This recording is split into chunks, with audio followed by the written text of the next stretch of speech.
보도록 하겠습니다. 오세야 13장 13절부터 22절까지 제가 먼저 한 절 읽고 여러분들은 한 절 읽으시고 이렇게 기록합니다. 여로보암이 유다의 뒤를 둘러 복병하였으므로 그 앞에는 이스라엘 사람들이 있고 그 뒤에는 복병이 있는지라. 유다 사람들이 물러가고 자기 앞에 적벽으로 말미암아 여호와께 부르짖고 유다 사람들은 나팔을 불리라.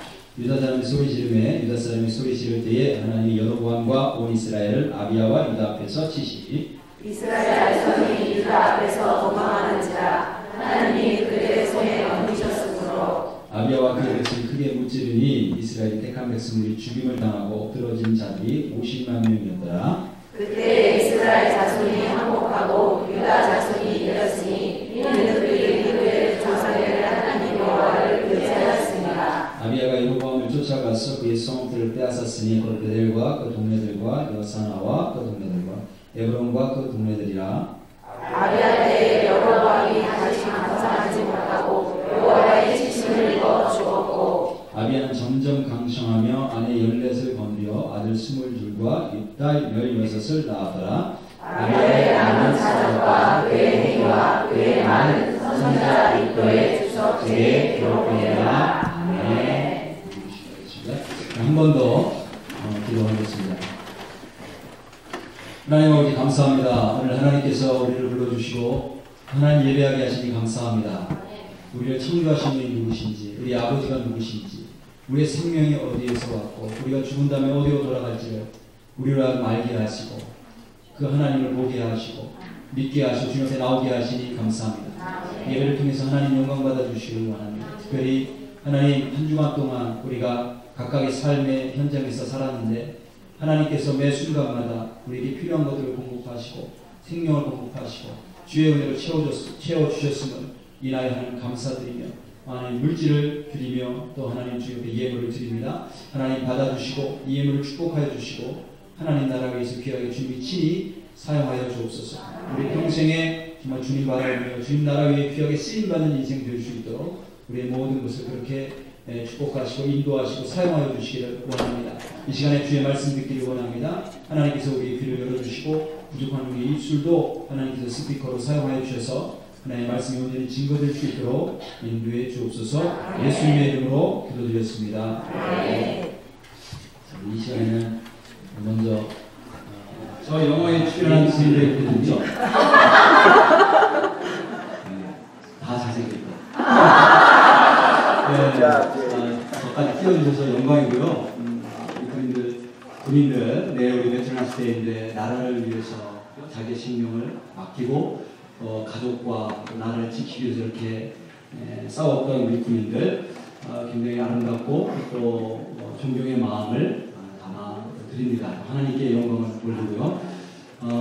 더 감사한 건 뭐냐면 이분들이 나라를 위해서만 싸웠을 뿐만이 아니라 이제는 하나님 나라를 위해 싸우는 하나님 나라의 군사들이 되었다는 게 훨씬 더 영광스럽고 또 명예로운 일인지로 믿습니다. 뿐만이 아니고 저와 여기 앉아 계신 모든 분들이 다 하나님 나라의 군사이심을 다시 한번 확인하시고 또 하나님께 감사와 영광을 돌리는 시간 되기를 바랍니다. 자, 우리가 하나님 나라를 위해서 싸우는 군사들이죠. 근데 그 싸움의 결과가 이미 정해졌어요. 그거 아시죠? 그 싸움에 반드시 결과가 있는데 우리의 싸움의 결과는 이미 정해졌어요. 그것이 뭐냐면 승리입니다. 승리. 예수님께서 이미 마귀의 머리를 밟으시고 승리하셨어요. 그래서 우리가 예수님 안에 있으면 우리가 예수님 안에만 있으면 우리가 어떠한 싸움을 싸우든지 예수님 안에서 우리도 승리하는 하나님의 백성이 하나님의 군사임을 다시 한번 확인하실 수 있기를 주님의 이름으로 축복합니다. 오늘 본문 말씀 전쟁 이야기인데 북이스라엘이라고 하는 나라와 남유다라고 하는 나라가 서로 싸우는 그런 장면이에요. 북이스라엘의 여로보암이라고 하는 왕이 군대를 소집해서 그 중에 최정예 군대를 뽑고 그 다음에 남유다의 아비야라고 하는 왕이 또 역시 최정예 군사들을 뽑아서 서로 싸우는 그런 장면이 오늘 본문에 나와 있습니다. 그래서 오늘 본문 말씀을 통해서 이 전쟁이 도대체 어떤 전쟁이고 그 다음에 그 중에 남유다가 승리를 했는데 어떻게 승리했는지 우리가 함께 말씀을 나눠보면서 우리 삶 가운데에서도 우리가 하나님 나라를 위해서 싸우는 군사들로 분리받았는데 많은 싸움들이 있을 거예요. 그런 싸움에서 우리가 승리하는 삶을 살아야 되는데 어떻게 승리하는 삶을 살 수 있을지 그 비결을 한번 확인해보는 시간 갖도록 하겠습니다. 자, 먼저 결론부터 말씀드리면 우리가 어떻게 승리하십니까? 우리 앞에 주어진 싸움을 우리가 싸울 때에 어떻게 승리하십니까? 승리의 비결 아주 간단합니다. 뭐냐면 우리가 하나님을 의뢰하고 하나님께 부르짖기만 하면 승리합니다. 하나님을 의뢰하고 하나님께 부르짖기만 하면 승리를 해요. 여기 이제 북이스라엘과 남유다가 함께 만나서 싸우는데 군인 수가 군사력이 2배나 차이가 나요. 북이스라엘은 군인 수가 군사력이 얼마인가 하면 80만. 남유다는 군사력이 40만. 그래서 80만과 40만. 정확하게 더블이죠. 예, 정확하게 2배의 차이가 납니다. 그래서 북이스라엘이 남유다보다 2배나 많은 군사력을 갖고 있어요. 이거를 특별히 성경에 기록한 이유는 뭐냐면 이 싸움은 원래는 이게 싸움이 되지 않는 싸움이라는 거죠. 예, 게임이 되지 않는 싸움이라는 거예요. 예, 40만과 80만과 싸우면 누가 이겨요? 예, 당연히 80만이 이기는 거예요. 당연히 80만이 이깁니다. 그런데 거기다가 또 우리 13절을 보면 복병이 있었어요. 복병. 예, 복병이 무엇인가? 13절을 보니까 여로보암은 북이스라엘이에요. 80만 군사력을 가지고 있었던 북이스라엘이 유다의 뒤를 둘러, 유다는 40만이었어요. 수적으로 열세죠. 유다의 뒤를 둘러서 뺑 둘러서 복병하였으므로. 복병이라고 하는 말은 뭐냐면 군사들을 숨겨놨다는 거예요. 군사들을 숨겨놨다고 하는 뜻은 무엇이냐면 전쟁터에 나가는데 그런 군사들이 뒤에 숨겨 있다는 것을 모르고 나간 거죠. 그런 군사들이 뒤에 있다라는 것을 알지 못하고 그래서 준비하지 못하고 나갔다라는 거예요. 그래서 보니까 복병하였으므로 그 앞에는 이스라엘 사람들이 있고 그 뒤에는 복병이 있는지라. 그 복병도 이스라엘 사람들이에요. 그래서 14절에 보면 유다 사람이 뒤를 돌아보고 자기 앞뒤에 적병으로 말미암아. 앞뒤에 적병으로 말미암아. 우리 한글 번역은 앞뒤에 적병이라고 이렇게 표현을 했지만 원래 뜻은 뭐냐면 앞에도 전쟁이 있고 뒤에도 전쟁이 있었다는 거예요. 자기는 처음에 앞에만 전쟁이 있는 줄 알고 앞에 있는 적군들을 향해서 싸우려고 준비하고 나갔는데 나가보니까 앞에만 있는 게 아니고 뒤에도 있다라는 거죠. 전혀 준비하지 못한 상태에서 그렇게 나갔다라는 거예요. 그래서 앞에 대적만 상대하는 게 아니고 뒤에 있는 대적까지 상대해야 되는 그런 상황이 갑자기 벌어졌어요. 수적으로도 열세인데 그죠? 전혀 예상하지 못했던 그런 전략으로 가운데 덫에 걸리게 된 거예요. 우리도 인생 살면서 밖에 나가면 일터에서 전쟁이 있고 또 안에 들어오면 또 가정에서 전쟁이 있고 밖에 나가도 평안이 없고 안에 들어와도 평안이 없고 나가지도 못하고 뒤로 돌아오지도 못하고 뒤로도 갈 수 없는 그런 상황에 처해 있을 때가 종종 있습니다. 지금 유다가 그런 상황인데 그런 상황 속에서 이들이 어떻게 했는가? 그들이 어떻게 했는가 하면 하나님께 부르짖었어요. 다시 우리 14절을 보면 유다 사람이 뒤를 돌아보고 자기 앞뒤에 적병으로 말미암아. 앞에도 전쟁이 있고 뒤에도 전쟁이 있고 도저히 수적으로도 열세고 모든 전략적으로도 자기들이 지금 덫에 걸린 것을 알고 이제 우리가 망했구나 하는 순간인데 이들이 거기서 좌절하지 않고 항복하지 않고 도망가지 않고 어떻게 했는가 하면 여호와께 부르짖고 하나님 앞에 부르짖었다는 거예요. 하나님께 부르짖고 그 다음에 제사장들은 나팔을 불었다고 하는데 이거는 전쟁을 알리는 신호예요. 전쟁에 이제 나가서 싸움을 시작하라고 하는 신호인데 여기서 누가 나팔을 불었나가 중요해요. 요즘처럼 누가 나팔을 불러요? 군대에서 군악대가 부르죠. 군인들이 불러요. 군인들이 나팔 부르는데 요즘은 이때 누가 불렀는가 하면 제사장들이 나팔을 불렀다는 거예요. 자, 무슨 말이냐면 이 싸움은 사람의 싸움이 아니고 하나님이 싸우신다라고 하는 뜻이죠. 그래서 제사장들이 부른 거예요. 나팔을. 그리고 하나님께서 함께 하실 것이니까 믿음으로 나가서 싸우라고 하는 신호예요. 제사장들이 믿음으로 나가서 싸우라. 하나님이 싸우신다라고 하는 믿음의 선포를 나팔을 불면서 합니다. 그때 15절 보니까 유다 사람이 소리 지르매. 이 소리는 무서워서 소리를 지른 게 아니고 전쟁 때 군인들이 지르는 함성이에요. 여러분들 영화 보신 적이 있을 거예요. 저쪽 적군 있고 이쪽에 아군이 있는데 고대 전투에서, 고대 전쟁에서 어떻게 해요? 둘이 맞붙어서 싸울 때 싸우기 전에 싸우러 나가면서 함성을 지르면서 나가죠. 와! 하고 함성을 지르면서 나갑니다. 네. 승리는 우리의 것이다. 하고 앞으로 나가요. 네. 자, 지금 남유다가 어떤 상황에 있냐면 저쪽 적군은 80만, 우리는 40만. 더군다나 앞에 있는 적만 상대하려고 마음의 준비를 하고 딱 전쟁터에 나가는데 보니까 뒤에 뺑 둘러서 적군들이 자기를 싸고 있어요. 그러니까 앞으로도 나갈 수 없고 뒤로도 나갈 수 없는 그런 상황. 틀림없이 누가 봐도 이 전쟁은 싸움이 될 수 없는 그런 전쟁이에요. 패배할 수밖에 없는 전쟁인데 거기서 이런 싸움터에서 이 남유다 군인들이 어떻게 했는가 하면 좌절하거나 항복하거나 무릎 꿇지 않고 도망가지 않고 그들이 한 일이 뭐냐면 하나님을 향해 부르짖는 것을 했어요. 부르짖어 기도했어요. 그리고 하나님의 싸움이다. 우리의 싸움이 아니고 하나님이 함께 하시니 우리가 이길 수 있다. 라고 제사장들이 나팔을 불었어요. 그리고 그 믿음의 선포 앞에 이 이스라엘 백성들이, 이 남유다 백성들이 믿음으로 앞으로 함성을 지르며, 믿음의 함성을 지르며 나아가는 그런 장면입니다. 그때, 바로 그때 하나님이 역사하시죠. 다시 한번 제가 15절을 읽어보면, 유다 사람이 소리 지르매 유다 사람이 소리 지를 때에 하나님이 여로보암과 온 이스라엘을 아비야와 유다 앞에서 치시니. 그때 하나님이 역사하셨어요. 그래서 하나님께서 역사하시는데 어느 정도로 역사하셨는가? 16절부터 제가 계속해서 읽겠습니다. 이스라엘 자손이 유다 앞에서 도망하는지라 하나님이 그들의 손에 넘기셨으므로 아비야와 그의 백성이 크게 무찌르니 이스라엘이 택한 병사들이 죽임을 당하고 엎드러진 자들이 50만 명이었다. 80만 명 가운데 50만 명이 엎드러지는데 누가 하셨는가 하면 하나님이 하셨다는 거죠. 하나님.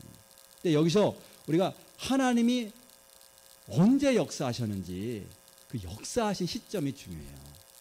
언제 역사하셨는가. 그들이 이길 수 없는 그런 상황 속에서 좌절하지 않고 하나님을 향해 부르짖었을 때, 그리고 하나님의 전쟁이다, 하나님이 함께 하시면 우리가 이길 수 있다 라고 믿음의 선포를 했을 때, 그리고 그 선포에 따라 믿음으로 함성을 지르며 앞으로 나아갈 때 비로소 하나님께서 역사하셨습니다. 제가 중학교 1학년 때 학교에서 이제 집으로 돌아오는데, 집으로 돌아올 때 저희 집 벽이 있어요. 벽. 담이 있습니다. 담을 끼고 이렇게 돌아서 대문으로 들어가게 돼 있어요. 근데 이제 학교에서 책가방을 메고 중학교 1학년 때 집으로 오는데 그 담을 도는데 뭔가 불길한 예감이 드는 거예요. 근데 그 예감이 점점 커지고 대문을 열 때는 완전히 가슴을 이렇게 누르는 거예요. 어릴 때인데도 그걸 느낄 수 있었어요. 뭔가 굉장히 엄청나게 안 좋은 일이 기다리고 있구나. 그래서 이제 문을 열고 이제 집 문을 열고 들어가서 봤더니 제 이제 그때 동생들이 둘이 있는데 하나는 초등학교 5학년, 또 하나는 초등학교 2학년인데 얘들이 막 울면서 오빠 또 형 엄마가 연탄가스 마셨대 이제 이렇게 울면서 이제 쫓아 나오는 거예요. 제가 그 얘기를 듣고 어머니가 굉장히 심각한 상태에 있구나 라는 것을 알고 이제 아이들 너희들은 여기 있어, 동생들 여기다 내버려 두고 저는 이제 작은 방에 가서 그냥 큰 소리로 막 통곡하며 울었던 적이 있어요. 그러니까 어릴 때지만 애들 앞에서 내가 울면 안 되겠구나. 애들이 얼마나 불안할까, 동생들이. 아마 그런 생각을 했던 것 같아요. 그래서 이제 울고 나서 이제 왔는데 어떤 일이 있었는가 하면 어머니가 그때 이제 기도원에 가셔서 금식 기도하신다고 들어가서 이제 기도하시는 중이었는데, 이제 기도원이 오래됐으니까 옛날에 연탄을 뗐잖아요. 그 방에서 연탄가스가 샌 거예요. 그리고 바로 뭐 발견했으면 좋았을 텐데 발견하지 못하고 하루가 지나서, 거의 하루가 지나서 저녁 늦게 이제 발견을 했어요. 그리고 연탄가스 중독이 된 사람, 심하게 중독된 경우에는 산소 탱크에 넣으면 다시 금방 회복이 된대요. 살아날 수 있다는 거예요. 그런데 그곳이 너무나 시골이었기 때문에 저희 어머니를 옮긴 병원은 그런 산소 탱크가 있는 병원이 아니었어요. 그래서 이래저래 저희 어머님이 굉장히 어려운 상황 속에 있었는데 의사들은 다 이제 어머님이 죽을 것이다, 그렇게 이제 진단을 했어요. 그렇게 판정을 내렸어요. 그리고 혹시 산다고 해도 뇌세포가 너무 많이 파괴됐기 때문에 정상으로는 살 수가 없고 바보처럼 살 것이다. 그렇게 이제 판단을 했죠. 그날 저녁에 이제 저희 아버지로부터 전화가 왔어요. 이제 사고가 났다는 소식을 듣고 아버지는 이제 병원에 달려가셨고 병원에서 전화를 하시는데 지금도 그 목소리와 그 내용이 생생합니다. 너희 어머니가 연탄가스를 마셨다.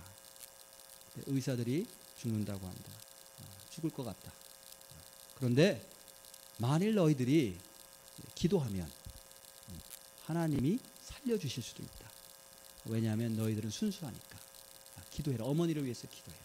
나는 네 엄마를 위해서 여기서 간호하며 여기 있겠다. 그래서 이제 아버님은 그 병원에서 숙식하시면서 어머니를 돌보시고, 저는 이제 우리 제 동생들과 함께 집에서 그때 마침 할머니가 계셔서 집에서 이제 예배를 드리고 기도를 하는데 마침 겨울방학이었어요. 그래서 이제 제가 그때 어떻게 이야기를 했냐면, 어떻게 선포를 했냐면, 우리가 예배를 드리는데 매 2시간마다 예배를 드립니다. 이거 완전 긴급 상황이잖아요. 그러니까 다 제쳐놓고 매 2시간마다 예배 드린다. 그래서 하루 종일 하는 하루의 일과가 뭐냐면 시계를 보는 거예요. 시계 보면서 2시간마다 애들 소집해서 예배를 드리는 거예요. 그래서 이제 중학교 1학년, 5학년, 2학년 이렇게 앉아가지고 할머니랑 같이 예배를 드리는데 뭐 이제 찬송가 부르고 이제 기도하는 거죠. 그때는 이제 말씀 훈련이 안 돼 있을 텐데 그때 이제 우리가 하나님의 말씀을 붙잡은 구절이 한 구절이 있어요. 그게 뭐냐면 저희 아버님이 벽에다가 이렇게 걸어놓은 성구 액자가 있어요. 성경 구절을 적어놓은 액자. 그 구절이, 그 성구 액자가 뭐냐면, 여러분들 이렇게 우리 교회 들어오실 때 보면 현관에 붙어 있는 액자가 있어요. 제가 그 액자 보면서 꼭 우리 집에 걸려 있던 액자랑 똑같다, 이런 생각이 들었는데, 이사야서 41장 10절 말씀, 나가보시면 저 액자, 오래된 액자를 여러분 확인하실 수 있을 텐데, 제가 볼 때 우리 교회가 지금 38년 됐잖아요. 저 38년 돼. 그러니까 그때 저희 어머님이 사고 당하실 때도 비슷한 시기예요. 그때 똑같은 액자가 아닐까 이런 생각이 들어요. 그래서 이사야서 41장 10절을 날마다 예배 드릴 때마다 함께 암송을 했어요. 두려워 말라, 내가 너와 함께 함이니라. 놀라지 말라, 나는 네 하나님이 됨이니라. 내가 너를 굳세게 하리라. 참으로 너를 도와주리라. 참으로 나의 의로운 오른손으로 너를 붙들리라. 이거를 2시간마다 그냥 암송하고 같이 읽고 기도하고 하는데 그 말씀이 점점 믿어지는 거예요. 그 어린 나이지만 그 말씀을 자꾸 읽는데 맞아, 하나님이 우리와 함께 하신다고 했어. 하나님이 우리 하나님이 되신다고 했어. 하나님께서 우리를 붙들어 주신다고 했어. 두려워하지 말라고 했어. 염려하지 말라고 했어. 이 말씀이 점점 나에게 다가오면서 내 말씀이 되고 읽을 때마다 그 말씀대로 될 것이라고 선포가 되어지는 거예요. 그 저희 아버님 뭐 누가 선물을 하셨는지 저희 아버님이 직접 사셨는지 모르겠지만 그걸 벽에 거실 때는 당신의 자녀들이 매 2시간마다 저 말씀을 암송하면서 말씀 믿음으로 선포하고 기도하고 그 기도에 하나님이 응답하셔서 우리 어머니를 낫게 하실 거라고 아마 꿈에도 생각 못 하셨을 거예요. 근데 결국 우리가 그렇게 기도했는데 하나님께서 그 기도에 응답하셔서 한 달 만에 저희 어머님이 돌아오셨어요. 그 이후에 이제 연탄가스 중독을 심하게 당하셨기 때문에 한동안 이 후유증 때문에 고생을 하셨어요. 그런데 마침내 완전히 회복되셨어요. 완전히 회복되셨고, 뭐 머리는 뭐 우리 가족 그 누구보다도 더 머리가 좋으셔서 아무도 기억 못하는 거 혼자 기억하시고, 그래서 의사들은 그게 기적이라고 하고, 우리는 하나님께서 하신 일이라는 것을 우리가 다 알게 되었습니다. 그리고 이 사건을 통해서 저는 개인적으로 하나님이 어떤 분이신지를 어릴 때 체험한, 알게 된 굉장히 중요한 그런 사건이 됐어요. 하나님이 어떤 분이신가? 하나님은 우리가 기도할 때 들으시고 응답하시는 분이시구나. 하나님은 멀리 계신 분이 아니시고 가까이 계신 분이시구나. 하나님은 우리 가족의 하나님이시구나. 그래서 우리가 기도하면 들으시는구나. 그걸 알게 됐고요. 그 다음에 또 하나, 하나님은 전능하신 분이시구나. 모든 의사들이 다 죽는다고 했는데 하나님은 살리실 수 있는 분이시구나. 그것을 알게 됐습니다. 자, 이 남유다 이 군인들이, 군사들이 도저히 이길 수 없는 상황이에요. 근데 거기서 이겼어요. 어떻게 이겼는가? 무슨 수로 이겼는가? 그 비결을 이 성경을 쓴 저자가, 궁극적으로는 하나님이 쓰셨죠. 하나님께서 뭐라고 요약하시는가 하면 18절에 그렇게 요약을 하고 계세요. 그때의 이스라엘 자손이 항복하고 약 80만 명인데 뒤에 복병까지 쓰고 틀림없이 전략적으로 군사력적으로 틀림없이 우세하고 이겼어야 되는데 그들이 항복해요. 그들이 항복하고 유다 자손이 이겼으니 그 비결이 뭐냐면 그 이유는 어떻게 이겼는가? 그들의 조상들이 하나님 여호와를 의지하였습니다. 하나님만 의지하고 부르짖었을 때 믿음으로 이건 하나님께서 하셔 라고 선포하고 믿음으로 함성을 지르며 나아갔을 때 하나님이 역사하셨던 거예요. 그래서 의지하다라고 하는 말은 뭐냐면 여러분 다 하나님을 의지하시죠. 그죠? 네, 여기서 의지하다라고 하는 말 원래 뜻은 뭐냐면 내가 기대는 건데 내가 일어날 수 없는 사람이 걸을 수 없는 사람이 지팽이를 이렇게 기대고 일어서는 거 있잖아요. 도저히 걸을 수 없는데 지팽이를 의지하고 걷는 거. 내가 지팡이 없으면 일어설 수 없어요. 지팡이 없으면 걸을 수 없어요. 근데 지팡이를 의지하니까 일어설 수 있고 걸을 수 있잖아요. 그때 그 의지하다라는 거거든요. 그러니까 하나님 없이는 내가 이길 수 없고 하나님 없이는 내가 살 수가 없다. 그래서 철저하게 고백하고 하나님만 의지하고 하나님만 의뢰하고 하나님을 향해 부르짖을 때 하나님이 역사하시더라. 이것이 오늘 남유다가 승리한 비결일 뿐만이 아니고 오늘 저와 여러분들이 어떠한 싸움 가운데 있든지 그 싸움에서 승리할 수 있는 유일한 비결인 것을 다시 한번 확인하실 수 있기를 주님의 이름으로 축복합니다. 우리가 하나님 의지하고 부르짖으면 하나님은 반드시 들으세요. 반드시 듣습니다. 자, 그 다음에 두 번째, 그럼 이 전쟁이 도대체 어떤 전쟁이냐? 어떤 전쟁이었는가? 그 성격을 보니까 형제들끼리 싸운 거였어요. 형제들이 서로 분열하여 싸웠어요. 북이스라엘이 50만 명이 죽었는데 50만 명이 죽었다고 해서 기뻐할 것이 아닌 것이 뭐냐면 이 50만 명이 누구예요? 남유다의 형제들이에요. 형제 지파들이었어요. 그래서 이 전쟁이 안타까운 이유가 뭐냐면 어떤 외부의 외적과 대적들과 싸운 게 아니고 형제들끼리 서로 분열해서 서로 싸운 그런 전쟁이었어요. 왜 분열하고 왜 서로 싸웠는가 하면 북이스라엘이 잘못을 했죠. 북이스라엘이 하나님을 배반했어요. 하나님이 어떻게 약속하셨냐면 다윗에게 내가 너의 왕조를 영원히 세울 거야. 그래서 다윗을 중심으로 이스라엘 백성 온 이스라엘이 하나 연합해서 하나님만 섬기고 주변 이웃 나라에 하나님만 섬기는 나라가 어떠한 복을 받는지 증가하도록 그렇게 하신 거예요. 그런데 북이스라엘의 여로보암이라고 하는 왕이 그 하나님의 언약을 저버리고 자기들이 따로 10지파를 끌고 나가서 자기들 나라를 만든 거예요. 그리고 나서 하나님을 섬긴다고 하는데 금송아지를 만들었어요. 하나님께서 말씀에 하늘에 있는 것 땅에 있는 것 어떤 것이라도 내 형상 만들지 말라. 형상 만들고 절하지 말라. 우상을 만들고 그곳에 절하지 말라 말씀하셨는데 여로보암이 금송아지를 만들고 이게 너희를 인도하여 낸 하나님이다. 너희가 섬겨야 될 하나님이다. 하고 그 다음에 제사장도 돈만 내면 다 제사장을 삼았어요. 요즘 한국교회 큰 문제 가운데 하나가 돈을 내고 우리 교회는 아니지만 돈을 내고 직분을 사잖아요. 권사든 장로든 돈 내고 직분을 사요. 이게 다 성경에 있는 얘기예요. 돈 내고 제사장을 샀어요. 제사장 직분. 원래 하나님께서는 레위 지파를 정하셔서 그 레위 지파 가운데에서도 특별한 집안에서 아론 그 가정에서만 제사장이 될 수 있도록 그렇게 삼으셨는데 그런 것들 다 무시하고 자기들 마음대로 이렇게 하나님을 섬긴다고 하면서 가짜 종교를 만들었어요. 자, 이렇게 분열을 하고 전쟁을 하게 된 거예요. 그때 이제 남유다는 뭐라고 얘기를 하냐면 오늘 우리가 함께 읽지는 않았지만 11절 맨 마지막에 보면 이렇게 이야기를 해요. 남유다에서 아비야 왕이 우리는 우리 하나님 여호와의 계명을 지켰지만 하나님 말씀대로 절기를 지키고 하나님 말씀대로 제사장을 세워서 예배를 하고 그랬지만 너희는 그를 하나님을 배반하였다. 그래서 분열되고 그래서 전쟁하게 됐어요. 자, 그래서 전쟁하게 됐는데 두 형제들이 서로 분열하고 전쟁했는데 누가 이겼어요? 누가 이겼는가? 하나님 말씀대로 순종하는 쪽이 이겼어요. 스페니시 가운데 디아블로라고 있습니다. 디아블로. 그게 데블이라고 하는 뜻이에요. 데블. 디아블로. 스페니시. 근데 이 스페니시 말이 어디서 왔냐면 헬라어에서 왔어요. 헬라어에서 데블이라고 하는 말이 디아볼로스라고 하는 거예요. 디아볼로스. 디아볼로스에서 디아볼로가 왔어요. 디아볼로스라고 하는 말의 뜻은 뭐냐면 우리가 수요일날 성경 공부할 때 제가 말씀을 드렸지만 둘 사이를 갈라놓기 위해 가운데 무엇인가 던지는 거예요. 돌을 던지든지 시기심을 던지든지 뭐 미움을 던지든지 하여튼 뭐 속이는 어떤 것을 던지는 거죠. 그래서 둘 사이를 갈라놓게 하는 거예요. 그래서 분열시키는 거예요. 마귀가 하는 일이 뭐냐면 둘 사이를 갈라놓는 거예요. 그래서 마귀가 하나님과 아담 사이를 갈라놓았고 아담과 하와 사이를 갈라놓았고 가인과 아벨 사이를 갈라놓았고 그래서 우리 가운데에 분열과 갈등과 미움이 있다면 그것은 마귀가 하는 일이에요. 이거는 마귀의 일이구나. 분열이 있고 갈등이 있고 싸움이 있다면 이건 마귀가 하는 일이구나.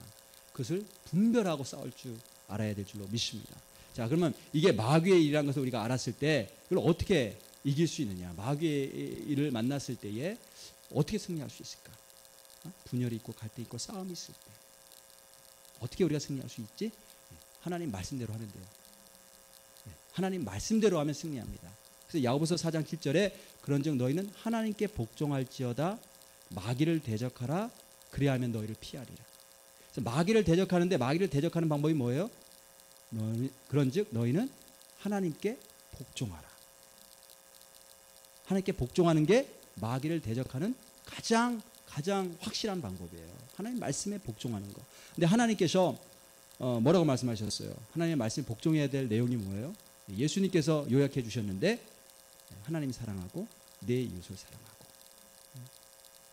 하나님을 경외해서 하나님만 온전히 섬기고 내 이웃을 사랑하는데 내 몸처럼 사랑하고 그를 불쌍히 여기고 용서하고 용납하고 사랑하고 그게 내 힘으로 안 되니까 그래서 기도하는 거예요. 그래서 부르짖어 기도하는 거예요. 그게 승리하는 길이에요. 그냥 갈등과 분열과 싸움이 있을 때 그냥 그대로 몰고 가는 것 그거는 디아볼로스가 원하는 거예요. 디아블로. 마귀가 원하는 거고 마귀가 그렇게 둘 사이 이간질하도록 갈라놓도록 분열하도록 던져놓은 거예요. 그러니까 우리가 그것을 분별하고 이겨야 되는데 어떻게 이길 수 있는가? 하나님 말씀에 순종하는 거예요. 여기서 보니까 남유다가 순종했어요. 남유다가 승리했어요. 어떻게 승리했는가? 그들은 하나님 말씀에 순종했기 때문에 승리할 수 있었던 거예요. 귀신 들린 사람을 붙잡고 기도하면서 귀신이 가장 두려워하는 사람이 누구냐? 그 안에 하나님의 사랑이 부어진 사람이 가장 두려워해요. 귀신이 막 자기 힘대로 이렇게 난장판을 치고 마음대로 하다가 무기력해질 때, 무력해질 때가 언제냐? 다른 사람들이 그를 불쌍하게 여기고 그 영혼을 불쌍하게 여기고 하나님 앞에 부르짖을 때 보통 괴로워하는 게 아니라 무기력해집니다. 그래서 하나님의 말씀대로 우리가 서로 사랑하고 용서하고 용납하게 해달라고 서로 불쌍히 여기는 마음이 충만해질 때에 비로소 사단의 역사가 끝나고 패배하는 줄로 믿습니다. 제가 오늘 주보 칼럼에도 썼는데 우리가 맨스 리트릿 갈 때에 여기서 한 2시간 반 정도 거리인데요. 중간에 한번 휴게소에서 쉬었어요. 그 뭐 남자들이 번갈아 가면서 운전해도 되고 아니 혼자서 운전해도 2시간 반은 뭐 거뜬히 가잖아요. 한번 기름 넣고 거뜬히 가는데 꼭 중간에서 한번 쉬어야 되겠다는 거예요. 다 같이 모이자는 거예요. 그러니까 그 사이도 못 참고 함께 얼굴을 보고 싶다는 거죠. 그래서 다 모이기로 했는데 왜 모이기로 했는지 잘 모르고 다 내렸어요. 근데 좋은 거예요. 근데 그게 좋은 거야. 같이 모여서 휴게소에 들어가 가지고 이제 뭐 릴렉스하고 음료수도 사고 하는데 한 분이 그렇게 말씀하셨어요. 여기서 여러분들이 사는 모든 거 다 내가 다 지불합니다. 내가 다 한 통 내겠습니다. 근데 처음에 좀 당황스럽더라고요. 내가 비싼 걸 사야 되나 싼 걸 사야 되나 고민도 되고. 근데 그게 너무나 좋을 수 없어요. 너무나 좋을 수 없었어요. 제가 따뜻하고 세상에 이 모든 사람들이 다 사면 그 돈이 꽤 될 텐데 아무리 좋은 것들 사도 꽤 될 텐데 그거를 내가 다 한턱 탁 내겠다고 하는데 그게 돈이 있어서 낼 수 있는 게 아니거든요. 정말 형제를 사랑하고 우리가 주님 안에서 하나가 되었다라고 하는 의식이 없으면 그렇게 할 수가 없어요. 그래서 내가 다 한턱 내겠다. 그래서 탁 내는데 얼마나 마음이 따뜻하고 훈훈하고 기분이 좋았는지 모릅니다. 그리고 그 모습을 보면서 제가 예수님을 생각했어요. 예수님께서 우리의 모든 죄값을 다 지불하셨거든요. I'll take care of you all. 하나님께서 pay everything for us. 모든 대가를 다 지불하셨어요. 그래서 어떤 죄인도 어떤 악인도 예수님 바라보고 예수님께 구하기만 하면 오늘 내가 나와 함께 낙원에 있으리라 말씀하시잖아요. 예수님이 다 페이하시고 다 지불하셨어요. 그래서 이 예수님의 사랑과 그 은혜를 알고 선포하는 곳에는 분열이란 있을 수가 없어요. 갈등과 싸움이 있을 수가 없어요. 왜냐하면 예수님이 다 페이하셨다잖아요. 상대방의 연약함과 심지어 악함까지도 그의 죄까지도 예수님이 불쌍히 여기시고 이미 다 페이하셨다잖아요. 내가 그 갈등과 싸움 때문에 내가 고통스러워하고 힘들어하는 모든 것들, 그 상처, 이거 다 주님께서 이미 다 짊어지시고 다 페이하셨다잖아요. 그러니까 우리가 그 예수님, 그 십자가 위에서 다 페이하신 그 예수님의 사랑과 그 은혜 속에 있으면 우리가 싸울 이유가 없어요. 하나님이 다 페이하셨다는데, 예수님이 다 페이하셨다는데, 모든 죄까지도, 그 사람의 연약함까지도, 나의 아픔과 고통까지도 예수님이 다 페이하셨다잖아요. 그래서 우리가 누가 승리하는가? 우리가 갈등이 있을 수가 있어요. 가족 안에서 가정 가운데 막 갈등이 있고 형제들 간에 갈등이 있고 교회 안에 갈등이 있고 그러면 이거보다 더 고통스러운 게 없어요. 근데 이런 싸움이 있을 때에 어떻게 승리할 수 있는가? 누가 승리하는가? 예수님 안에 있는 사람이 승리합니다. 예수님의 말씀을 믿고 사랑을 선포하고 용서를 선포하고 용납하기를 선포하고 그게 내 힘으로 안 되니까 무릎 꿇고 기도하면서 하나님 도와달라고 하나님을 의지하면서 기도하는 사람에게 하나님께서 승리의 기쁨을 주실 줄로 믿습니다. 그래서 예수님께서 모든 대가를 이미 다 지불하셨어요. 그래서 어떤 분열이나 갈등이나 싸움의 문제들이 있을 때 우리가 어떻게 해야 되는가 하면 그 예수님께 나와야 돼요. 진정으로 주의 사랑으로 그 주의 은혜 가운데 우리가 충만하게 채워질 때에 비로소 그 둘 사이 그 갈등을 조장하며 돌을 던졌던 분열을 조장했던 마귀 사단이 패배하고 떠나게 될 것입니다. 자, 이 전쟁 어떤 전쟁이냐? 형제들끼리 서로 분열해서 갈등이 있어 싸웠는데 하나님의 말씀을 붙잡고 그대로 믿고 나아간 그 팀이 이겼어요. 쪽이 승리했어요. 자, 마지막으로 이 전쟁은 또 어떤 전쟁이냐? 오늘 말씀을 제가 묵상하면서 보니까 이 전쟁은 결국은 내 안의 전쟁이다. 내 안. 내 속에서의 전쟁이다. 이게 단지 어떤 외부 상황, 어떤 문제가 있어서 그거와 씨름하는 거. 그뿐 아니고 또 형제들끼리 갈등해서 다른 사람과 어떤 전쟁하는 그런 싸움이 아니고 내 안에 있는 내 내부의 전쟁이구나. 이것을 하나님께서 깨닫게 주셨습니다. 내 안에 옛사람과 예수님 안에서 새로 태어난 새 사람이 있는데 옛사람과 새 사람의 싸움이구나. 그래서 오늘 본문 20절을 보면 20절 21절에 보면 아비야 때에 여로보암이 다시 강성하지 못하고 여호와의 치심을 입어 죽었고 하나님의 뜻대로 살지 않으려고 하는 우상 숭배하는 옛사람 그 예수 그리스도 안에서 죽었다는 거예요. 그 다음에 21절에 보면 아비야는 점점 강성하여 하나님 경외하고 하나님 말씀에 따라 믿음으로 선포하고 나아가는 아비야 점점 강성하여 아내 14을 거느려 아들 22과 딸 16을 낳았다. 많은 열매를 맺었다는 거예요. 삶에서 하나님이 주신 많은 축복을 받았다는 것을 고대는 그걸 이해할 수가 없으니까 이렇게 표현한 거예요. 이렇게 표현. 참 이놈 나쁜 놈이네도 갑자기 그러시는 것 같아. 아내를 14이나 거느리고 우리 자매님도 이런 나쁜 놈이네. 하나님께서 축복을 주셨다는 것을 고대에는 이렇게 하면 굉장히 축복받은 것으로 이해를 했기 때문에 이렇게 표현을 한 거예요. 사도 바울이 로마서 7장에 보면 오호라 나는 공고한 사람이로다. 이 사망의 몸에서 누가 나를 건져내랴 이렇게 탄식해요. 왜 그러냐면 그 안에 옛사람이 있는 거예요. 속사람으로는 하나님의 법을 지키고 싶어요. 하나님 뜻대로 살고 싶어요. 그런데 그 안에 또 다른 법이 있어서 내 육체를 내 지체를 자꾸 죄의 법 아래로 끌고 가서 하나님 뜻대로 살지 못하도록 하는 거예요. 그래서 이 모든 갈등 속에서 자기가 어떻게 헤어나올 수 없으니까 자기 힘으로 해결이 안 되니까 오호라 나는 공고한 자로다. 누가 이 사망의 몸에서 나를 건져내랴 이렇게 탄식해요. 그래서 그리스도인이라면 누구나 다 이런 갈등이 다 있을 줄로 압니다. 그렇죠? 근데 속사람으로는 참 하나님의 은혜 깨닫고 예수님의 그 사랑 깨닫고 하나님 뜻대로 살아야지 축복받는 거 알고 이렇게 열심히 살려고 하지만 여전히 내 옛사람이 살아서 여전히 그 죄의 그 습관들이어서 세상적인 즐거움, 그 육신적인 그런 어떤 정욕과 그런 혈기 이런 것에 붙잡혀서 하나님 뜻대로 살지 못하고 자꾸 좌절하고 괴로움을 겪는 이런 갈등이 누구나 다 있을 줄로 압니다. 바울도 이런 내적인 갈등이 있었어요. 근데 이 싸움에서 우리가 승리하는 법, 어떻게 승리할 수 있는가? 그 로마서에 보면 그 이제 바울이 그렇게 탄식하고 나서 그 밑에 8장 2절에 보면 그리스도 예수 안에 있는 생명의 성령의 법이 너를 죄와 사망의 법에서 해방하였느니라. 이렇게 말씀하세요.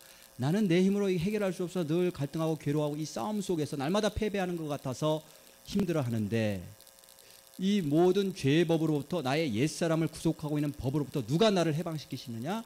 생명의 성령의 법이 나를 해방시키시는 거예요. 성령님을 어떻게 표현하는가 하면 생명의 법이다. 나를 살리시는 그런 법이라는 거예요. 성령님이 하시는 일이 뭐냐면 내 안에 예수님의 생명을 불어넣어 주셔서 나를 살리신다는 거예요.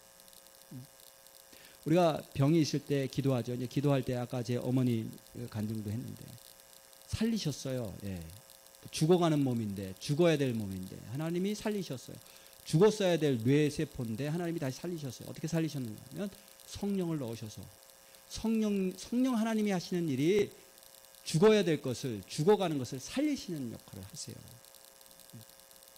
그래서 질병이 하나님의 은혜로 치유되었다라고 하는 말은 뭐냐면 죽어가는 세포가 죽어가는 조직들이 성령이 들어오셔서 살려주셨다는 거죠. 모든 사망의 굴레로부터 나를 자유케 하시고 해방케 하시고 살려주셨다라는 거예요.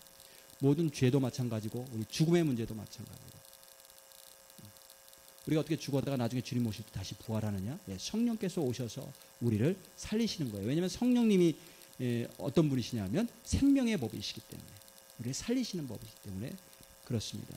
그래서 모든 싸움 가운데 특별히 우리 내적인 그런 싸움들이 있어요. 우리 인생 가운데 우리 내적인 싸움을 싸우며 갑니다. 여기서 승리하는데 어떻게 승리하냐면 오직 성령님만이 우리로 하여금 해방시키시며 자유케 하시며 모든 죄의 법으로부터 승리케 하실 수 있어요. 그것을 믿고 우리가 성령을 구하고 기도하는 거예요. 그리고 그런 모든 갈등들을 통해서 하나님이 내 내면을 바꾸어 가십니다. 하나님의 사람으로 바꾸어 가세요. 성령께서 살리시는 법을 체험하면서 내 안에 믿음이 견고해지고 내 속사람이 더 강건하여지는 거예요. 애틀란타에 제가 가르치는 신학생 가운데 한 신학생 이야기를 제가 오래전에 한번 소개한 적이 있는데 이 신학생이 젊은 사람이에요. 젊은 사람인데 식당 사업을 크게 했어요. 큰 식당을 두 개를 운영했는데 하나는 미국 식당이었고 하나는 중국 식당이었어요. 근데 이분이 큰 비즈니스를 운영하면서 시작하면서 나름대로 결단을 내렸어요. 어떤 결단인가 하면 내가 하나님 말씀대로 운영하리라. 그렇게 해서 주일날 문을 닫았어요. 문을 닫고 그 다음에 음식에다 MSG를 하나도 넣지 않고 그냥 자연 맛 그대로 해서 음식을 냅니다. 손님들, 고객들 건강을 위해서. 그러니까 MSG를 안 넣으니까 그 맛내기가 얼마나 어렵겠어요.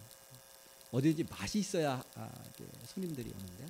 그래서 하지만 하나님 뜻대로 내가 한다. 하나님 말씀대로 한다 해서 주일날 문을 닫고 그 다음에 MSG 넣지 않고 탁 비즈니스를 했단 말이에요. 식당 두 개를 운영했는데 어떻게 됐을까요? 성공했을까요? 크게 성공했을까요? 망했어요. 망했어. 하나님 말씀대로 한다고 했는데 망했어요. 그래가지고 비즈니스 다 날리고 비즈니스만 날린 게 아니고 집까지 다 은행에서 다 가져가고 나중에 보니까 차 한 대하고 애들만 남았더래요. 젊은 사람이 크게 사업을 하다가 하나님 뜻대로 하겠다고 했는데 다 날린 거예요. 처음에는 하나님께 막 억울해서 막 부르짖고 하나님 내가 하나님 뜻대로 이렇게 한다고 했는데 하나님 날 도와주셔서 내가 성공해야지. 내가 이렇게 실패하면 내가 사람들에게 뭐라고 이야기를 할 수 있겠습니까? 막 울면서 막 원망도 하고 했는데 점점 기도하면 기도할수록 하나님의 은혜가 느껴지는 거예요. 그리고 감사가 나오기 시작하는 거예요.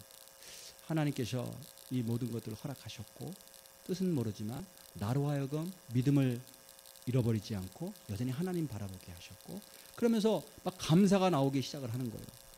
그리고 나서 이분 안에 어떤 믿음이 형성이 됐냐면 어떠한 세상의 어려움이 있을지라도 하나님의 말씀을 붙잡고 뚫고 나가는 믿음이 생긴 거예요.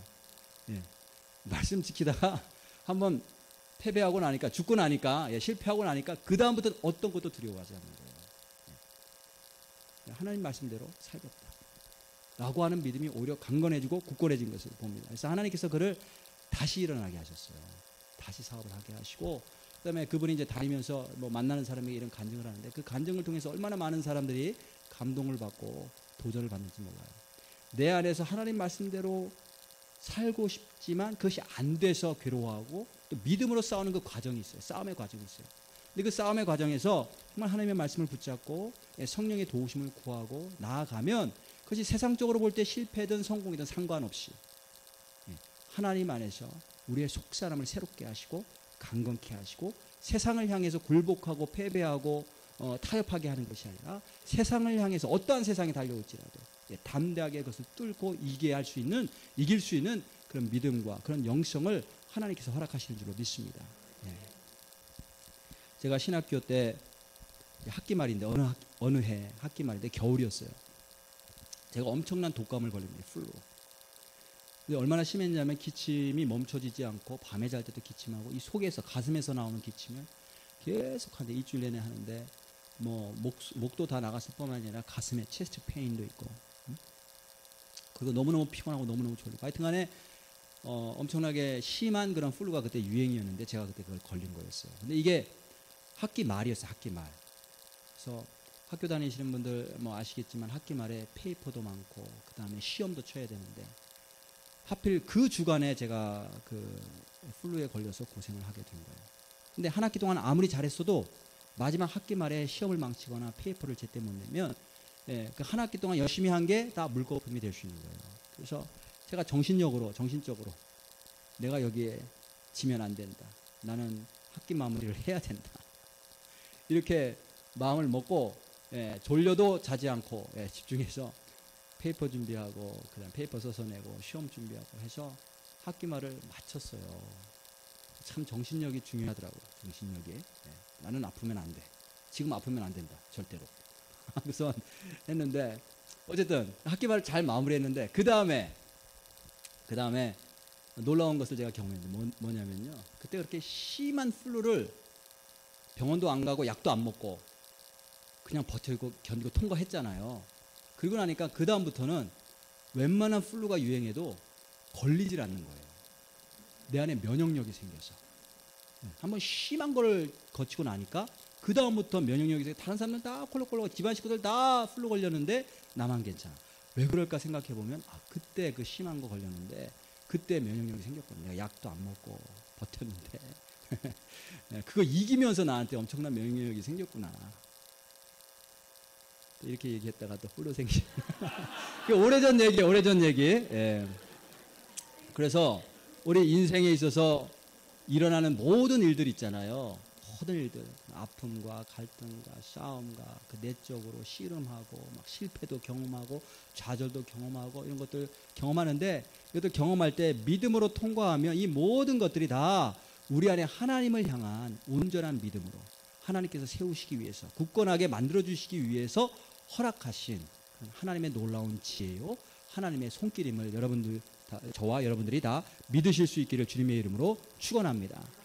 환경적인 어려움도 또 사랑하는 사람들과의 갈등도 결국은 나의 옛자를 바라보게 하시는 거예요. 내 속에 있는 나의 연약함, 나의 죄성을 바라보게 하시는 거예요. 그리고 그런 모든 과정들을 통해서 하나님께서 나를 예수님 닮아가는 모습으로 더 빚어가시려고 만들어가시는 과정인 줄로 믿습니다. 그렇기 때문에 우리가 모든 상황 속에서 예수님 바라봐야 돼요. 왜냐하면 결국은 이런 과정을 통해서 내가 닮아가도록 하나님이 이끄시는 분이 바로 그분이기 때문에. 그래서 어떤 분들은 그거야 뭐 예수님이시니까 하셨지 나는 예수님이 아니잖아. 나는 못해. 그렇게 하시면 안 돼요. 왜냐하면 본인만 힘들어요. 하나님 아버지는 나로 하여금 예수님 닮아가게 하시겠다는데 본인이 거절하면 본인만 힘든 거예요. 그게 될 때까지 계속 반복. 그래서 하나님의 뜻은 나를 예수님처럼 닮아가게 하시는 거예요. 어떻게 해요? 우리가 있는 모든 싸움의 현장 속에서, 갈등과 아픔의 현장 속에서 하나님만 의지하고 하나님께 부르짖고 또 성령의 능력을 사모하면서 성령의 능력으로 믿음으로 이겨나갈 때 하나님께서 그 모든 싸움도 정리하시고 승리케 하실 뿐만이 아니라 무엇보다도 내 안에 있는 나의 속사람을 예수님 닮아가는 그런 귀한 하나님의 자녀의 모습으로 바꿔 주실 줄로 믿습니다. 오늘 이 말씀 저와 여러분들에게 주시는 말씀으로 믿고 함께 찬양하면서 하나님 또 예수 그리스도 바라보는 시간 갖도록 하겠습니다. 괴로울 때 주님의 얼굴 보라. 평화의 주님 바라보아라. 우리는 싸움 가운데 있지만 주님 바라보면 평안한 가운데 있는 주님 안에서 우리도 평안을 누릴 줄로 믿습니다. 다 같이 일어나셔서 찬양합니다. 우리 가사 생각하시면서 우리 심령의 고백으로 오늘 말씀을 생각하면서 심령의 고백으로 찬양합니다.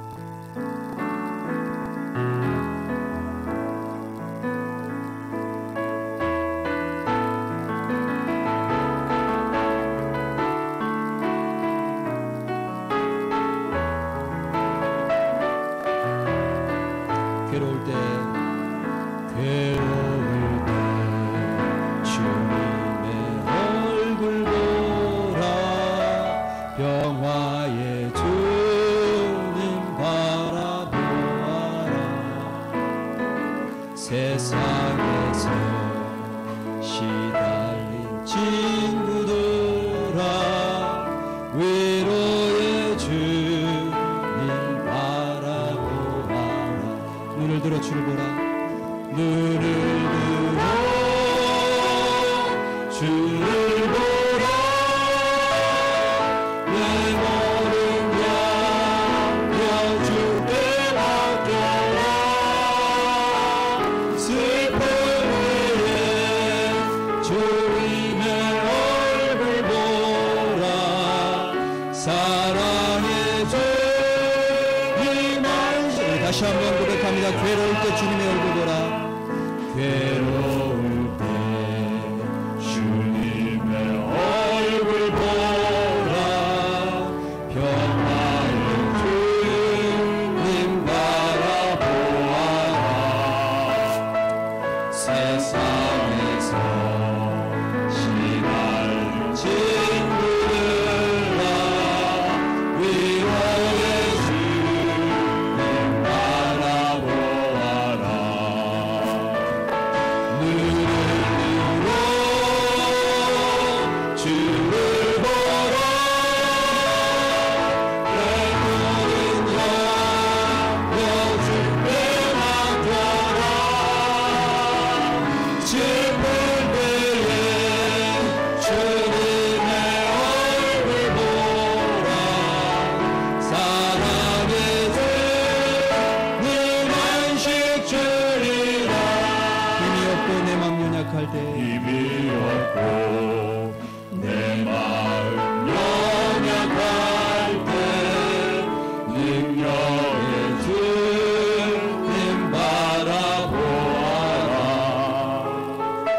주의 이름 부르는 모든 자를 인도시고 늘 지켜.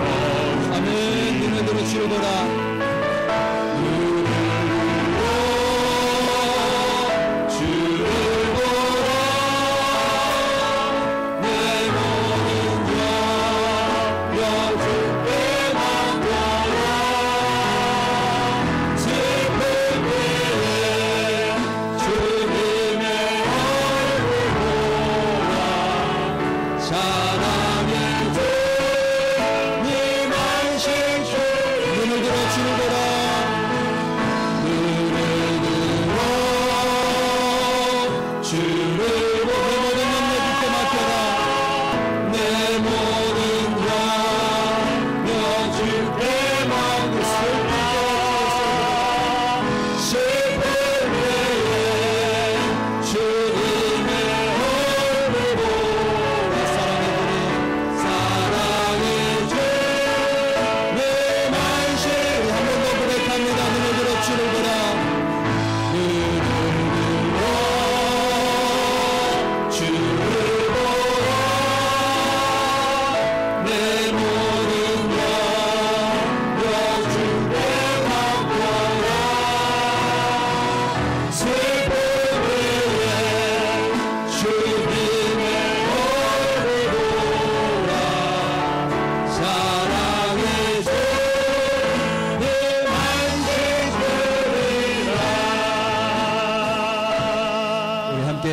주실 텐데 오늘 말씀 생각하면서 기도합니다. 이스라엘 백성들이 아말렉 백성들과 아말렉 군대들과 싸울 때에 모세가 손을 들면 이스라엘 백성들이 이겼고 모세가 손을 내리면 아말렉 군대가 이겼습니다. 손을 들고 하나님만 의지하고 기도할 때 이스라엘 백성들이 이겼습니다. 손을 들고 있는 동안에만 이겼습니다. 우리가 기도하면 반드시 승리하는 줄로 믿습니다. 기도할 때 문제가 해결되는 줄로 믿습니다. 기도하면 마귀의 역사가 떠나가는 줄로 믿습니다. 우리가 기도하기를 원하는 주님, 기도하면 주님만 온전히 의지하고 부르짖으면 하나님 들으시고 응답하시고 역사하시는데 내가 내 힘으로 해결하려고 애썼습니다. 하나님, 주님께서 이미 모든 것 다 폐해하셨음을 다시 한번 믿습니다. 주님의 능력으로 모든 죽음의 권세도 승리하셨음을 믿습니다. 어떠한 죄와 연약함도 주께서 다 덮으시고 감싸 안으신 것을 믿습니다. 하나님, 기도하기를 원합니다.